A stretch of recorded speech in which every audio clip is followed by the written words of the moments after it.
तो हम लोगों ने अभी तक पढ़ा था, ग्लाइकोलाइसिस खत्म कर लिया है, क्रेब्स साइकिल खत्म कर लिया है, आपका लिंक रिएक्शन पढ़ लिया, इलेक्ट्रॉन ट्रांसपोर्ट सिस्टम पढ़ लिया, ये सब कुछ पढ़ लिया। आप कहते हैं कि ग्लाइकोलाइसिस जो हो गया, क्रेब्स साइकिल जो हो गया, ये सब आपका direct main route of oxidation है। सेल रेस्पिरेशन का, जब रेस्पिरेशन का मेन रूट की बात करें तो वो मेन रूट था, कॉमन रूट था, और आज हम बात कर रहे हैं अल्टरनेटिव रूट। तो दो साइंटिस्ट, एक साइंटिस्ट का नाम था बारबर्ग और दूसरे साइंटिस्ट का नाम था डिकेंस। तो बारबर्ग और डिकेंस नाम के दो साइंटिस्ट ने पहली बार 1935 में, कब की घटना है, 1935 में दो साइंटिस्ट, बारबर्ग और डिकेंस नाम के दो साइंटिस्ट ने एक अल्टरनेटिव रिस्पायरेशन का एक अल्टरनेटिव रूट खोज लिया, जिसको प्लांट्स में, कुछ ऑर्गेनिज्म में देखने मिलता है। तो बोला कि ये कैसा रूट है, अल्टरनेटिव रूट उन्हें खोज लिया, मेन रूट के अलावा, ग्लाइकोलाइसिस क्रेब्स साइकिल के अलावा भी बोले और भी रिस्पायरेशन करने का तरीके हैं, अल्टरनेटिव ऑप्शन है। और उस अल्टरनेटिव ऑप्शन को, जो ग्लाइकोलाइसिस और क्रेब्स साइकिल के अलावा है, उसे पहली बार किसने खोजा, बारबर्ग और डिकेंस नाम के दो साइंटिस्ट ने खोजा, 1935 में डिस्कवर किया, और इसलिए इसका नाम बारबर्ग डिकेन पाथवे रख दिया गया। बारबर्ग डिकेन पाथवे क्या है, अल्टरनेटिव रूट ऑफ, क्या चीज, alternative route of respiration, respiration करने का, कार्बोहाइड्रेट के रिस्पायरेशन का ब्रेकडाउन का एक अल्टरनेटिव रूट है ये। कब खोजा गया, 1935 में। किसने खोजा, बारबर्ग और डिकेंस नाम के साइंटिस्ट ने, इसलिए इसको बारबर्ग डिकेंस पाथवे के नाम से भी जानते हैं। इसके और भी बहुत सारे नाम हैं, इसको पेंटोज फॉस्फेट पाथवे के नाम से भी जानते हैं, PPP, 3 बार P, pentose phosphate pathway, pentose phosphate pathway के नाम से भी जानते हैं, और इसको hexose monophosphate, hexose monophosphate HMP pathway के नाम से भी जानते हैं। कोई आपसे बोले आपको HMP पाथवे, PPP पाथवे या बारबर्ग डिकेंस पाथवे, तीनों सेम टू सेम है, अलग नहीं है, या alternative routes of the carbohydrate respiration, carbohydrate respiration का कोई अल्टरनेटिव रूट बताओ तो भी यही है। क्या है ये, अल्टरनेटिव, ये क्या चीज है ये, alternative route of carbohydrate respiration.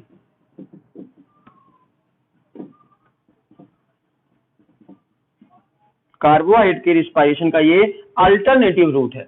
किसने खोजा था पहली बार, बारबर्ग और डिकेंस नाम के दो साइंटिस्ट ने। कब खोजा, 1935 में। इसलिए इसे बारबर्ग डिकेंस पाथवे या पेंटोज फॉस्फेट पाथवे या hexose monophosphate HMP pathway, PPP pathway के नाम से भी जानते हैं।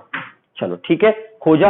कहां पर होता है ये पाथवे, कहां चलता है, किसके शरीर में चलता है, तो ये याद रखिएगा, ये प्रोकैरियोट्स और यूकैरियोट्स दोनों के शरीर में देखने को मिलता है। प्रोकैरियोट्स एंड यूकैरियोट्स दोनों ही ऑर्गेनिज्म के शरीर में देखने मिलता है। प्रोकैरियोट के शरीर में भी दिखेगा और यूकैरियोट के शरीर में भी दिखेगा, दोनों के शरीर में देखने को मिलता है। प्रोकैरियोट्स की बात करें तो किसके शरीर में, तो बैक्टीरिया के शरीर में देखने मिलता है। किसके शरीर में, बैक्टीरिया के शरीर में ये पाथवे देखने मिलता है। यूकैरियोट की बात करें तो बहुत सारे प्लांट्स हैं, सम प्लांट्स में, कुछ प्लांट्स में देखने मिलेगा, सम प्लांट्स में। और एनिमल की बात करें यूकैरियोट में तो कुछ एनिमल्स के कुछ टिश्यू में भी देखने मिलता है, जैसे कि हमारी मेमोरी ग्लैंड में। मेमोरी ग्लैंड जानते हो ना, मिल्क ग्लैंड, तो मेमोरी ग्लैंड, मिल्क ग्लैंड, जहां मिल्क मिलता है, तो मिल्क ग्लैंड में, एडिपोज टिश्यू में, हमारे कौन टिश्यू में, एडिपोज टिश्यू, मेमोरी ग्लैंड में, एडिपोज टिश्यू में, आपके शरीर में ओवरी में, आपकी एक बहुत सारी जगह है, लीवर में, यहां पर आपको ये देखने मिलेगा, लीवर में भी देखने मिलेगा, ओवरी में देखने मिलेगा। अब देख सकते हो कहां चलता है, वेयर इट अकर, आंसर होगा बारबर्ग डिकेन पाथवे या PPP पाथवे या HMP पाथवे कहां चलता है, तो याद रखिएगा, बैक्टीरिया के शरीर में, कुछ प्लांट्स के शरीर में, और एनिमल के शरीर में मेमोरी ग्लैंड में, एडिपोज टिश्यू में और लीवर में। कुछ ऐसे टिश्यू है, स्पेशल टिश्यू है ये, यहां पर ये अल्टरनेटिव ऑप्शन देखने मिलता है। Glycolysis link reaction Krebs cycle का अल्टरनेटिव ऑप्शन है ये PPP, ठीक है ना, उसका अल्टरनेटिव ऑप्शन है। वो मेन रूट हो गया, ये अल्टरनेटिव रूट हो गया, ठीक है। अगर मेन रूट, अल्टरनेटिव रूट, दो रूट देखने मिले। अब बताओ, आपके घर जाने के दो रास्ते हैं, एक मेन रास्ता है और एक अल्टरनेटिव रास्ता है। आप हमेशा मेन रास्ते से जाते हो, लेकिन कभी कभी अल्टरनेटिव ऑप्शन से भी जाते हो घर। अल्टरनेटिव ऑप्शन से कब जाओगे, अल्टरनेटिव रूट को कब हम फॉलो करेंगे, तो आज क्वेश्चन पूछा जाए PPP पाथवे कब चलेगा, कब ग्लाइकोलाइसिस और क्रेब्स साइकिल की जगह में ये वाला चलेगा, तो याद रखिए कब चलेगा, तो बस सुन लेते हैं। पहला ऑप्शन, जब माइटोकॉन्ड्रिया किसी और रिएक्शन में बिजी हो। पहला कब चलेगा, when it occur, when mitochondria busy हो। अगर माइटोकॉन्ड्रिया बिजी है तो वहां पर क्रेब्स साइकिल ना चलेगा, क्रेब्स साइकिल वहां ना चलेगा, कहां कौन से रास्ते चलने लगेगा, उस समय आपका वो पाथवे ना चलकर पीपीपी पाथवे चलने लगेगा, माइटोकॉन्ड्रिया अगर बिजी हो। ठीक है, पहला ऑप्शन। दूसरा, अगर आपका ईएमपी पाथवे किसे कहते थे, याद करो, ग्लाइकोलाइसिस का दूसरा नाम था इम्बिडेंट मेरा पारनास। ईएमपी मतलब ग्लाइकोलाइसिस की प्रोसेस क्या हो जाए, अगर ब्लॉक्ड हो जाए ड्यू टू सम केमिकल्स की वजह से, इनहिबिटर की वजह से, अगर ग्लाइकोलाइसिस ब्लॉक्ड हो जाए उस समय कौन सा पाथवे चलेगा, यही वाला चलेगा, पीपीपी पाथवे, बार डिकेंट पाथवे चलेगा। कब चलेगा, अगर ग्लाइकोलाइसिस ब्लॉक हो जाए तब चलेगा, या माइटोकॉन्ड्रिया बिजी हो जाए तब चलेगा, या फिर एक तीसरा ऑप्शन है, हमारे बॉडी में NADPH इस केमिकल की जरूरत पड़ जाए, NADPH की जरूरत पड़ जाए, अगर बॉडी को रिक्वायरमेंट पड़ जाए, किस चीज की रिक्वायरमेंट पड़ जाए, NADPH की रिक्वायरमेंट पड़ जाए बॉडी को, तो उस NADPH की रिक्वायरमेंट को फुलफिल करने के लिए बॉडी में बार बार डिकेंस पाथवे चलता है। आपको याद करिए, ग्लाइकोलाइसिस और लिंक रिएक्शन और क्रेब्स साइकिल में क्या बनता था, NADH बनता था, लेकिन यहां पर क्या बन रहा है, NADPH बन रहा है, P एक्स्ट्रा है। ठीक है ना, ये आपको पढ़ोगे P वाला, आपने पढ़ा होगा फोटोसिंथेसिस चैप्टर में, NADPH। तो यहाँ पर NADH ना बनकर NADPH बनता है, तो जब बॉडी को NADPH NADPH2 की जरूरत पड़ती है तब बॉडी में भी ये साइकिल चलता है। तो आपसे कोई पूछे कि बार बार डिकेंस पाथवे कब चलता है, जब माइटोकॉन्ड्रिया बिजी होता है तब, या इलेक्ट्रॉन आपका EMP ग्लाइकोलाइसिस को ब्लॉक हो जाए तब, और तीसरा ऑप्शन रहेगा जब NADPH की रिक्वायरमेंट बॉडी में हो। ये तीन कंडीशन है, इन तीनों कंडीशन पे आपका glycolysis link reaction Krebs cycle ना होकर, मेन रूट ना चलकर अल्टरनेटिव ऑप्शन चलता है जिसका नाम है PPP pathway, pentose phosphate pathway, या HMP पाथवे, हेक्सोज मोनोफॉस्फेट। इतनी बात समझ में आई। कहां चलता है ये बार पाथवे, बैक्टीरिया के शरीर में चलता है, कुछ प्लांट के शरीर में चलता है, और एनिमल की मिल्क ग्लैंड, मेमोरी ग्लैंड पे, और एडिपोज टिश्यू में, और लीवर में, यहां चलता है। इतनी बात समझ में आई। चाहे प्रोकैरियोटिक हो या यूकैरियोटिक हो, दोनों के शरीर में चलता है। अच्छा, चला तो अच्छी बात है, चलने के दौरान कुछ फायदा भी होगा क्या, एनर्जी कितनी मिलेगी, तो अगर हम बात करें, एक ग्लूकोज का कंप्लीट रिस्पायरेशन हुआ अगर इस मेथड से, पेंटोज फॉस्फेट मेथड से अगर एक ग्लूकोज का कंप्लीट रिस्पायरेशन हुआ तो 12 NADH2 बनते हैं, 12 NADPH2 बनते हैं। कितने NADPH2 बनते हैं, 12 मॉलिक्यूल्स ऑफ NADPH2 बनते हैं, और एक NADPH2 मतलब 3 ATP, तो 12 NADPH2 मतलब कितने ATP होगा, तो आपका हो जाएगा 1 ग्लूकोज बराबर कितना हो जाएगा, 12 NADPH2 बनते हैं, 12 गुणे 3, 12 तिहाई 36, 36 ATP बनता है। क्या देखिएगा, पेंटोज फॉस्फेट पाथवे से कितने एक ग्लूकोज के रिस्पायरेशन से कितने ATP बनते हैं, 36 ATP बनते हैं, लेकिन उनमें से एक ATP कंज्यूम हो जाता है, खर्च हो जाता है, कंज्यूम्ड हो जाता है। तो बताइए एक ग्लूकोज से कितने ATP का फायदा होता है, तो एक ग्लूकोज बराबर 35 ATP। तो याद रखिएगा, पेंटोज फॉस्फेट पाथवे में एक ग्लूकोज बराबर 35 ATP होता है, 35 ATP होता है, याद रहेगा। आपको बता रहे थे, आपका अगर कौन सा सरल पढ़ाए थे आपको बताए थे, अगर एस्पार्टिक मैलेट एस्पार्टिक सरल चलेगा तो 38 ATP एक ग्लूकोज बराबर होगा, ग्लिसरॉल फॉस्फेट चलेगा तो एक ग्लूकोज बराबर 36 ATP, और अगर कोई पूछे पेंटोज फॉस्फेट पाथवे चला, PPP पाथवे, तो एक ग्लूकोज बराबर कितने ATP होगा, 35 ATP होगा। एक ग्लूकोज से 35 ATP का फायदा होता है। इतना समझ में आया। अब बात करते हैं बार बार डिकेंस पाथवे से कोई फायदे भी हैं, हाँ फायदे हैं, और भी फायदे हैं इसके अलावा। क्या फायदा है, इसमें एक इंटरमीडिएट कंपाउंड बनता है इरिथ्रोज फॉस्फेट। कौन सा केमिकल बनता है, इरिथ्रोज फॉस्फेट नाम का एक केमिकल बनता है,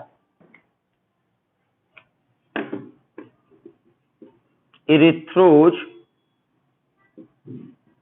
फॉस्फेट इरिथ्रोज फॉस्फेट नाम का जो केमिकल बनता है, इस केमिकल की मदद से, इरिथ्रोज फॉस्फेट केमिकल की मदद से सिकमिक एसिड बनाया जाता है। बहुत तरह के एरोमेटिक एसिड बनाए जाते हैं। सिकमिक एसिड, बहुत तरह के एरोमेटिक एसिड, फैटी एसिड इनका बनता है। तो इरिथ्रोज फॉस्फेट जो है एक इंटरमीडिएट कंपाउंड है जिसका बहुत सारा यूज है। और क्या बनता है इसमें? राइबोज फॉस्फेट बनता है इसके बीच में। राइबोज फॉस्फेट करके एक केमिकल भी बनता है, इसका इंटरमीडिएट कंपाउंड है। और राइबोज फॉस्फेट का यूज न्यूक्लियोटाइड बनाने में, न्यूक्लियोसाइड बनाने में, न्यूक्लियोसाइड तो क्लियर है ना सबको? न्यूक्लियोसाइड बनाने में आपने 11 से पढ़े होंगे, बायोमॉलिक्यूल्स चैप्टर में भी और जेनेटिक्स में भी पढ़ रहे होंगे आप, न्यूक्लियोटाइड, न्यूक्लियोसाइड। तो राइबोज फॉस्फेट का यूज कहां होता है? न्यूक्लियोटाइड बनाने में, न्यूक्लियोसाइड बनाने में, एटीपी बनाने में, जीटीपी बनाने में, इन सभी चीजों के बनाने में, एटीपी, जीटीपी, इन सभी के फॉर्मेशन में राइबोज फॉस्फेट यूज होता है। तो राइबोज फॉस्फेट बहुत यूजफुल है, ठीक है, याद रहेगा। तो राइबोज फॉस्फेट भी बहुत यूजफुल केमिकल है। इतना बात समझ में आया कि नहीं आया? तो आपने पढ़ लिया, आपका यहाँ खत्म हो गया बारबार डिकेंस पाथवे।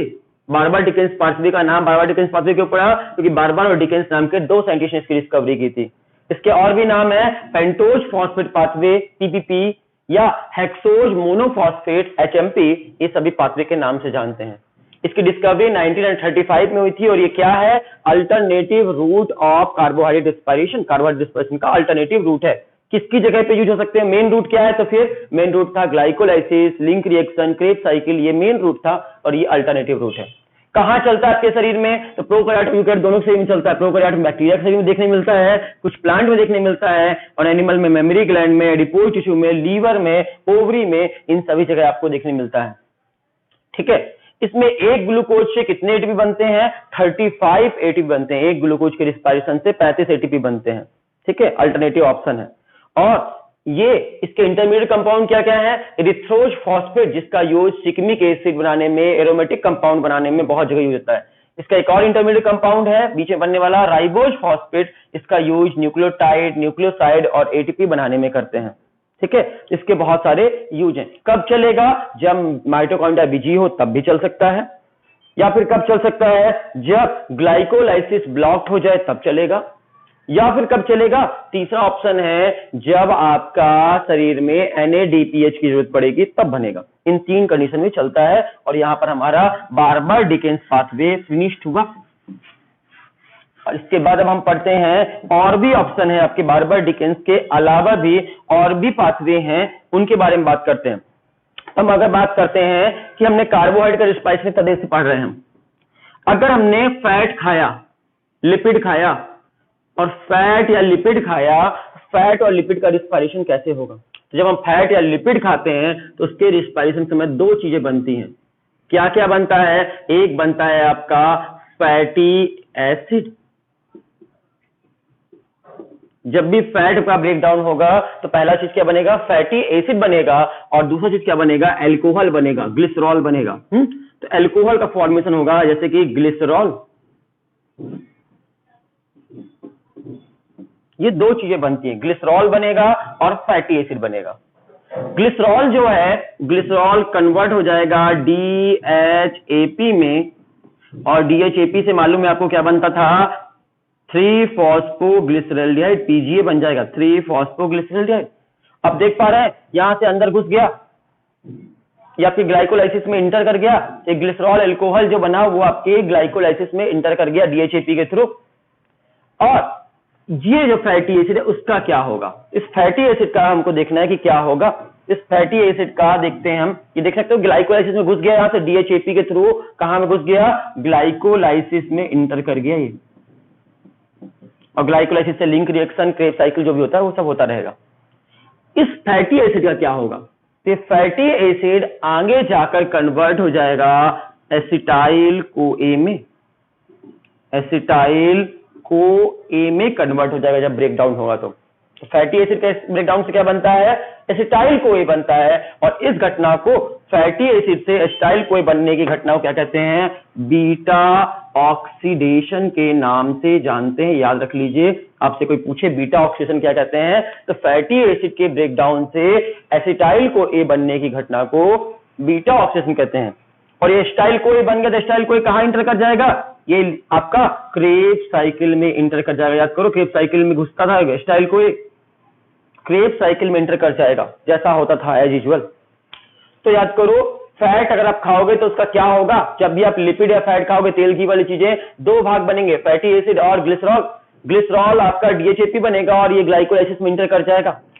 फैटी एसिड जो है वो आपका बीटा ऑक्सीडेशन नाम की घटना होगी और फैटी एसिड से बनेगा एसिटाइल को ए और एसिटाइल को ए क्रेब्स साइकिल में घुस जाएगा। अभी हम पढ़ने वाले हैं बीटा ऑक्सीडेशन, फैटी एसिड से एसिटाइल को ए कैसे बनता है ये पढ़ते हैं पहले। तो याद करो फैटी एसिड से एसिटाइल को ए कैसे बनता है, जल्दी से ध्यान से देखना। एक फैटी एसिड है, जैसे कि एग्जांपल के तौर पे आपको ले लेते हैं, यहां पर फैटी एसिड का एग्जांपल लेते हैं पाल्मिटिक एसिड। पाल्मिटिक एसिड नाम सुने होंगे आप, पाल्मिटिक एसिड एक फैटी एसिड है। और पाल्मिटिक एसिड में कितने कार्बन होते हैं, तो पाल्मिटिक एसिड में 16 कार्बन होते हैं। आपको ये बात पता होनी चाहिए कितने कार्बन कंपाउंड है, याद होना चाहिए। तो पाल्मिटिक एसिड में 16 कार्बन होते हैं। अब इसका ब्रेकडाउन देखते हैं। पाल्मिटिक एसिड को अगर हम तोड़ेंगे तो पाल्मिटिक एसिड फैटी एसिड है और फैटी एसिड का बीटा ऑक्सीडेशन होगा और पाल्मिटिक एसिड से क्या बनेगा, जल्दी से बताइए क्या बनेगा, एसिटाइल को ए बनेगा। बनेगा कि नहीं बनेगा, यही तो बीटा ऑक्सीडेशन है। तो फैटी एसिड से क्या बना, एसिटाइल को ए बना। बताओ यहां कितने कार्बन थे पाल्मिटिक एसिड में, 16 कार्बन। और एसिटाइल को ए में कितने कार्बन होते हैं, एसिटाइल को ए मात्र दो कार्बन होते हैं, यहां पे सिर्फ 2 कार्बन होते हैं। देख सकते हो एसिटाइल को ए में मात्र 2 कार्बन होते हैं। तो बचे कितने कार्बन, 16 में 2 कम कर दो 14 कार्बन, तो बाकी का 14 कार्बन वाला एक फैटी एसिड बनेगा प्लस फैटी एसिड। और इस फैटी एसिड में कितने कार्बन होंगे आप, 14 कार्बन वाला, 14 कार्बन वाला एक फैटी एसिड बनेगा। कितने कार्बन वाला, 14 कार्बन वाला। देख पा रहे हो 14 कार्बन वाला। साथ में और क्या बनेगा, तो साथ में तीसरी चीज बनेगी, एक NaDH2 बनेगा, एक FADH2 बनेगा। इतना सा आपको याद रखना है, बस बहुत आसान था। जब भी कोई फैटी एसिड टूटेगा तो उस फैटी एसिड के टूटने के समय में क्या क्या बनता है, एसिटाइल को ए बनेगा। एसिटाइल को में 2 कार्बन होते हैं, जितना कार्बन बचा 2 घटा दो तो 16 में 2 गए 14 कार्बन वाला कंपाउंड फैटी एसिड बचेगा और एक NaDH2 और एक FADH2 बनेगा। अब ये फैटी एसिड जो ये वाला फैटी एसिड है वो ब्रेकडाउन होगा कि नहीं होगा, हाँ होगा। कौन सा फैटी एसिड ब्रेकडाउन होगा, 14 कार्बन वाला, ये 14 कार्बन वाला फैटी एसिड है। अब इसका ब्रेकडाउन होगा, इसका ब्रेकडाउन होगा तो क्या क्या बनेगा, जल्दी से बताओ, इसका ब्रेकडाउन करके बताओ। 14 कार्बन वाला फैटी एसिड है, फिर क्या बनेगा, एसिटाइल को ए बनेगा कि नहीं बनेगा। एसिटाइल को ए में कितने कार्बन, 2 कार्बन यूज हो गए, 14 में से 2 यूज हो गए, कितने कार्बन बचे, 12। तो फिर क्या बनेगा, एक फैटी एसिड बनेगा जिसमें कितने कार्बन हो, 12 कार्बन हो। साथ में क्या बनेगा, एक NaDH2 बनेगा और एक FADH2 बनेगा।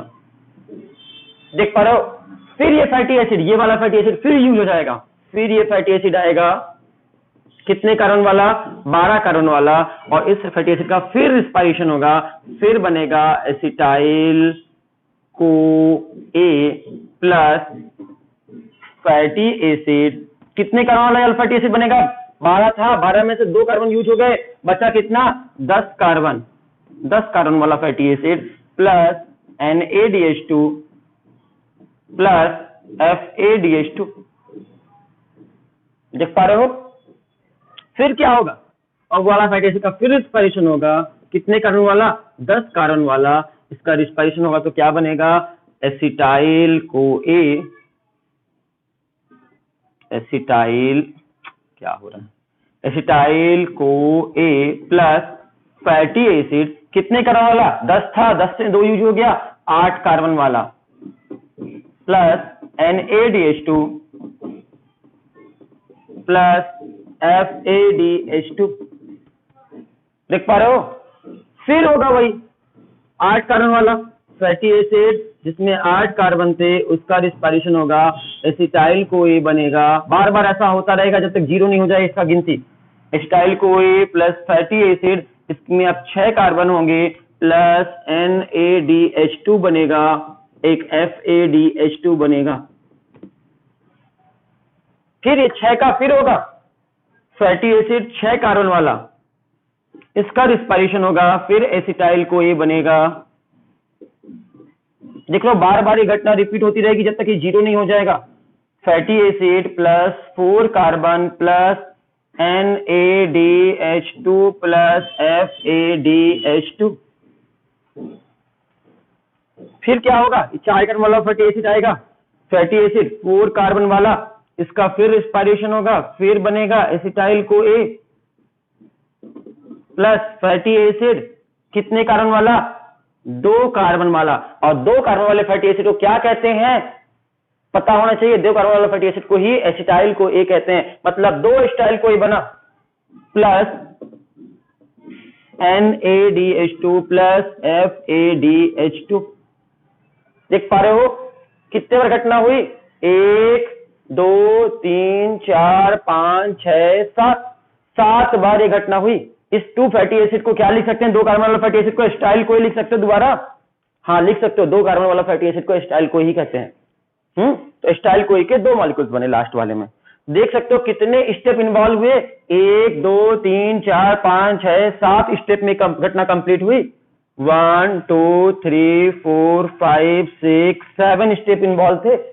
मतलब कितने बार NADH2 बना होगा, 7 बार NADH2 बना होगा सभी घटना में। FADH2 कितने बार बना, 7 बार बना कि नहीं बना। एक NADH2 मतलब 3 ATP, एक FADH2 मतलब 2 ATP, 3 2 5 ATP बने एक बार में। एक बार में कितने बने, 5 ATP बने। तो बताओ 7 बार में कितने बने होंगे, 7 मल्टीप्लाई बाई 5 कितना आया, 35 ATP। 7 बार ये घटना रिपीट हुई है, 7 बार NADH2 और FADH2 यूज हुई है। देख सकते हो ये NADH2 और FADH2 मिलाकर 5 ATP, 5 10 15 20 25 30 और 35, 35 ATP, टोटल 35 ATP यूज हुए। देख सकते हो 7 टाइम्स ये घटना रिपीट हुई है, इसलिए 7 टाइम्स NADH2 बना, FADH2 बना, तो 7 into 5 कर दिए, 7 5 जा 35 ATP का फॉर्मेशन हुआ किससे, NADH2 और FADH2 से।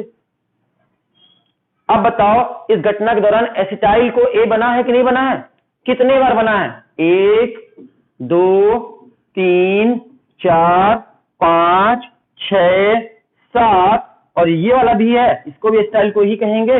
8 एसिटाइल कोए बने, इसलिए यहां पर कितने एसिटाइल कोए बने, 8 एसिटाइल कोए बने, 8।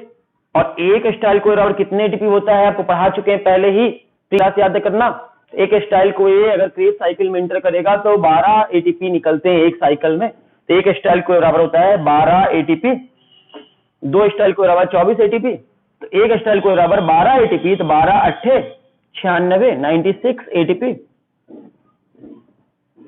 12 8 जा 96। इस तरह आपके 96 एटीपी बने आपके एसिटाइल कोए से और 35 एटीपी बना NADH2 और FADH2 से। ये कहां से आया 35 एटीपी, NADH2 और FADH2 वाला है ये। और ये 96 कहां से आया, ये एसिटाइल को ए से आया।